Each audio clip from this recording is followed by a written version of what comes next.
we can't do this rhyme. You know what I mean? So it was an argument where they was like, we can't do this rhyme. So they left. The feud between Ice Cube and Eazy-E didn't just pop out of thin air. 92 just wasn't my year. Some legal problems. Our religion, our culture, our freedom. Maybe Dr. Dre said something to Jerry Heller, or perhaps Ice Cube just casually dropped the crew's name in an interview. Either way, accusations were flying. Only thing is that they're not real. It's all acting. That's all I say. I mean, if they talk about something, be real. For a solid 2 years, Eazy-E and Ice Cube traded verbal blows. The feud didn't just damage egos, it wrecked the train Eazy-E had built. It's like watching a domino effect, where one move changes the game for everyone involved. In this video, we will look into Cube's move that derailed the life of Eazy-E, Ice Cube versus Eazy-E and NWA. In the late 1980s, NWA was poised to shake up the music scene with their raw depiction of life in Compton. Straight Outta Compton wasn't just an album, it was a cultural earthquake, giving a loudspeaker to the silenced and shedding light on street realities. Ice Cube was the driving engine behind the group's rocketing fame. From coast to coast, fans were hooked and NWA's impact was undeniable. But behind the scenes was a different story. Despite the cash rolling in and their fame skyrocketing, not everyone was making money. Ice Cube started sniffing out something fishy. While the crowds roared and the records flew off shelves, his bank account felt a bit deflated. He was the star of the entire operation, but was getting paid in pennies. At some point, the whole situation became impossible to ignore. Cube, who was still living with his parents, watched as Eazy-E and Jerry Heller flaunted their wealth. This realization would sow the seeds of discord. The man who penned the group's hard-hitting lyrics was facing his battle, one that revolved around fairness and respect. Cube's suspicions were further fueled by conversations with his publicist, Pat Charbonnet, who pointed out the glaring issues with the management of their record label, Ruthless Records. The group's finances were not public, and Cube's shares seemed disproportionately small. This revelation was the trigger for what would become one of the most talked about splits in hip-hop history. And just like that, the fuse was lit. Ice Cube wasn't about to sit back and watch his talent get washed away in a sea of shady deals. He was ready to shake things up like a snow globe in a hurricane. At this point, the group's split was imminent. Cube considered taking a solo stroll down a new path, leaving Ruthless Records in the rearview mirror like yesterday's news.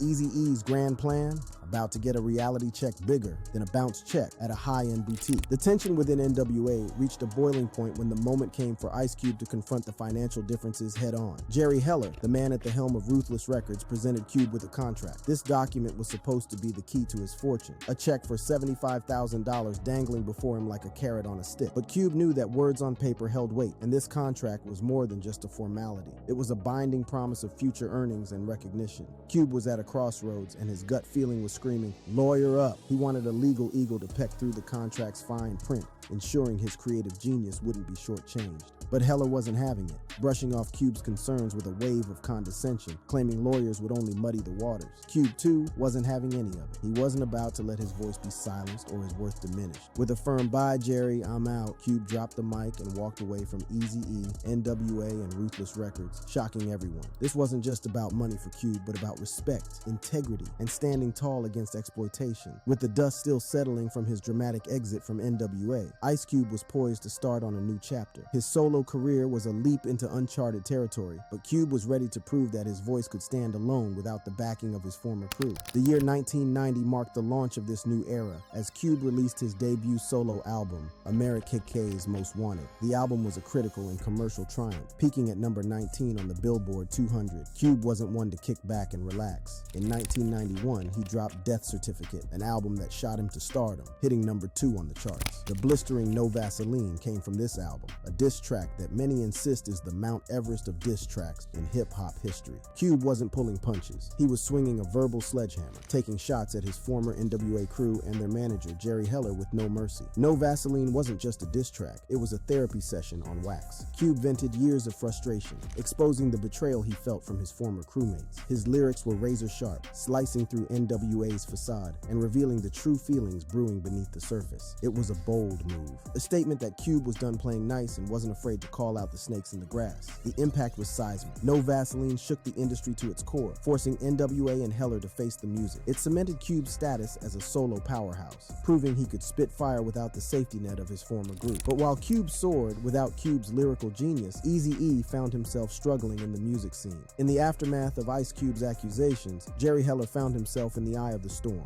Heller, however, was not one to retreat into the shadows. He defended his position, offering a counter-narrative to the one Cube had presented. presented. Heller's perspective was one of disbelief and denial. He refuted the claims of cheating the members of NWA out of their rightful earnings, labeling such accusations as the most ridiculous allegation he had ever heard. In his defense, Heller explained that in the music industry, artists often receive royalties and money over time, not all at once, which can make finances complicated. The relationship between Ice Cube and Jerry Heller post-departure was filled with legal battles and public spats. Heller maintained that both parties had combed through Ruthless Records' financial records with their legal teams, finding no evidence of the inconsistencies Cube had pointed out. According to Heller, the truth lay in the numbers, which in his view eventually added up to millions of dollars for Cube in the years following his departure from NWA. Heller tried to paint a picture of a business relationship that, while not perfect, was far from the exploitative scenario Cube had depicted. He described himself as a music executive stuck between artists' big egos and the tough side of the music industry. Just when everyone thought they had heard the last beat, whispers of a reunion started swirling around like confetti. The mere thought of Ice Cube rejoining the crew was intriguing. Many people couldn't contain their excitement, imagining the OG gangsta rappers hitting the stage once more. But fate, as it often does, had its plan. Eazy-E fell ill suddenly and tragically passed away in 1995. His battle with AIDS and rapid decline left the hip-hop world reeling in shock. The loss of Eazy-E not only shattered any hopes of a reunion, but also marked the end of an era for NWA. Despite the loss and the years that had passed, the legacy of NWA endured. In 2016, more than 2 decades after they had last performed together, the surviving members of NWA reunited for a one-off performance at Coachella. It was a historic moment, a tribute to their fallen comrade, Eazy-E, and a celebration of the mark they had left on music and culture. Dr. Dre, Ice Cube, MC Ren, and DJ Yella took to the stage, delivering a performance that was both a nostalgic trip down memory lane and a powerful reminder of the group's lasting influence. Eazy-E, the OG of rap, faced a rocky road after Ice Cube's departure and the infamous diss track No Vaseline. Eazy struggled to regain his footing in the rap game. His solo work, while solid, couldn't match the heights of NWA's success. Maybe he felt the pressure to maintain his tough image, the persona that made him an icon. And let's not forget the looming shadow of Suge Knight. Suge was the hip-hop ultimate supervillain, lurking in the background, ready to pounce. While Cube gets the credit or blame for Eazy's musical downturn, Suge's presence is like a silent dagger in the back.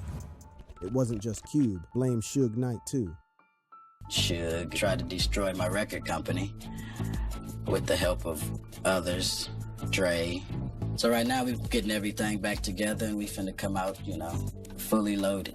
Dre also left NWA. His reasons for leaving mirrored those of Ice Cube, with both artists feeling the heat from Jerry Heller's management tactics. Dr. Dre recalls the turning point. The split came when Jerry Heller got involved. He played the divide and conquer game. Instead of taking care of everybody, he picked take care of, and that was Eazy. And Eazy was like, I'm taken care of, so it. Suspicion grew as Suge Knight volunteered to help Dre and the DOC investigate Eazy-E's financial dealings. The duo, feeling trapped under Ruthless Records, asked Eazy to set them free, but he refused, locking horns in a financial standoff. Rumors swirled like a tornado in a trailer park about what went down between Suge Knight and Eazy-E. Some say Suge kidnapped Jerry Heller and held him hostage in a van. Others claim Suge went one step further, allegedly threatening Eazy-E's family with chilling words. I know where your mama stays. Faced with this intense pressure, Eazy-E finally caved and signed the releases, officially ending NWA as we knew it. Some even suspect foul play in Eazy-E's death, suggesting Suge Knight might have orchestrated it. The theory goes that Suge, seeking to eliminate Eazy-E due to their label rivalry, deliberately infected him with HIV.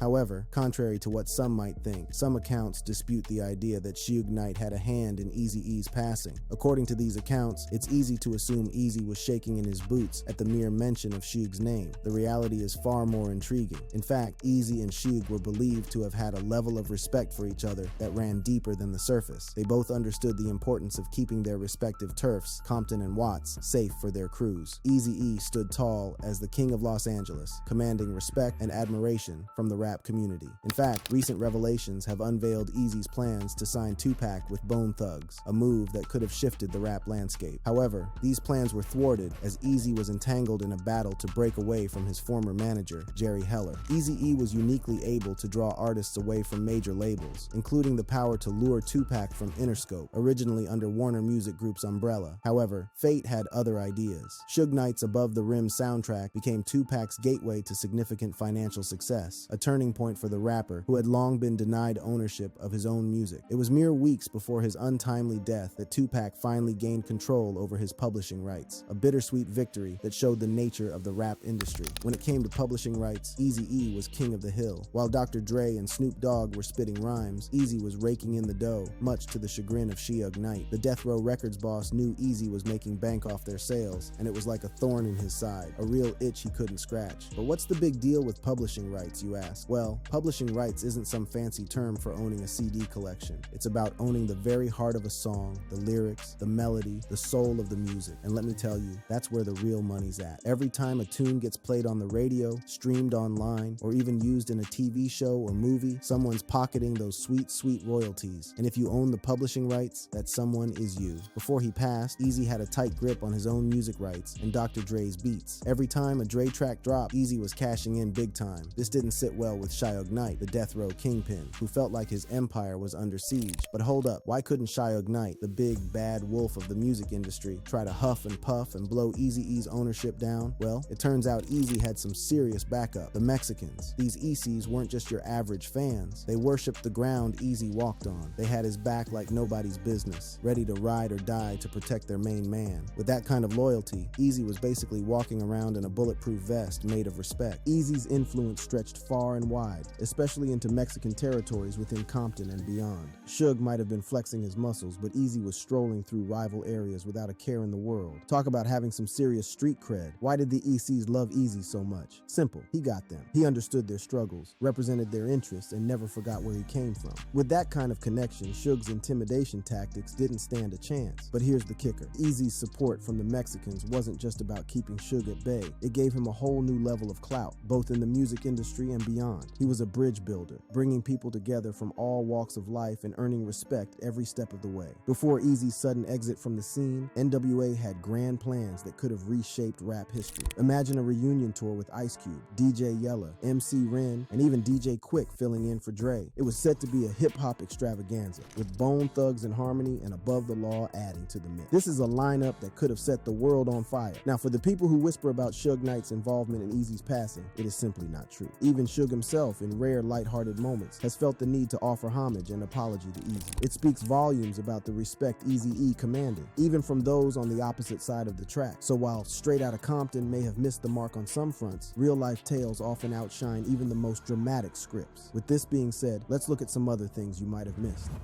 What you might not know about Ice Cube and the NWA.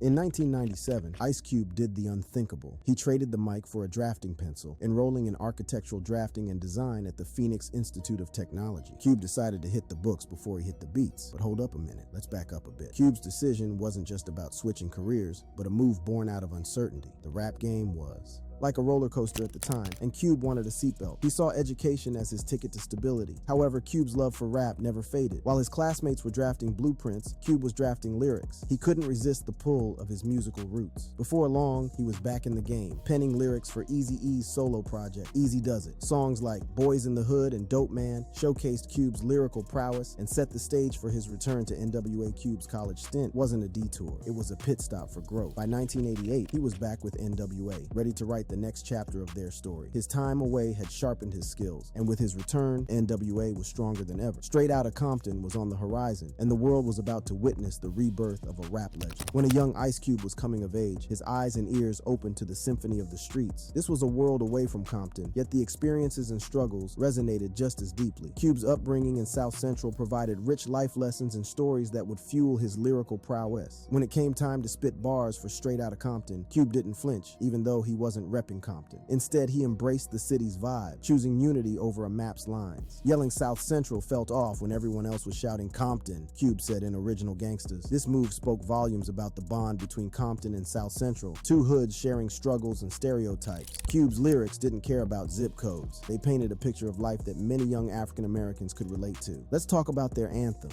That Police. The story behind this powerful song is as complicated as the social issues it tackles. There are two main stories about how it came to be. speak, each giving us a peek into the artist's thoughts. Dr. Dre's version is like a movie, a story of a young rebellion that went wrong. It ends with him and Eazy-E lying on the freeway, guns pointed at them by the police. This frightening event, according to Dre, inspired him to create The Police, a strong reaction to what they saw as an abuse of power. On the flip side, Ice Cube's take is more like a social commentary, a deep dive into the oppressive shadow cast by the LAPD's battle against gangs. His lyrics, penned with MC Ren, cut through the air like a razor, exposing a system where the youth were assumed guilty until proven otherwise. As the architect of NWA's sound, Dr. Dre was no stranger to controversy, but Fuck That Police presented a dilemma that gave even him pause. In early 1988, he dealt with legal problems and served time on weekends for traffic violations. Recording such a controversial track could have made his legal situation worse. Dre's initial reluctance was rooted in self-preservation. The last thing he needed was to amplify his troubles by laying down a track that openly challenged the police. It was a time of reflection, of weighing the risks against the need to speak out. But as his sentence came to an end, Dre's perspective shifted. The urgency of the message outweighed the fear of potential repercussions. With his legal obligations behind him, Dre's hesitation turned into determination. He recognized the power of the platform NWA had built and the responsibility that came with it.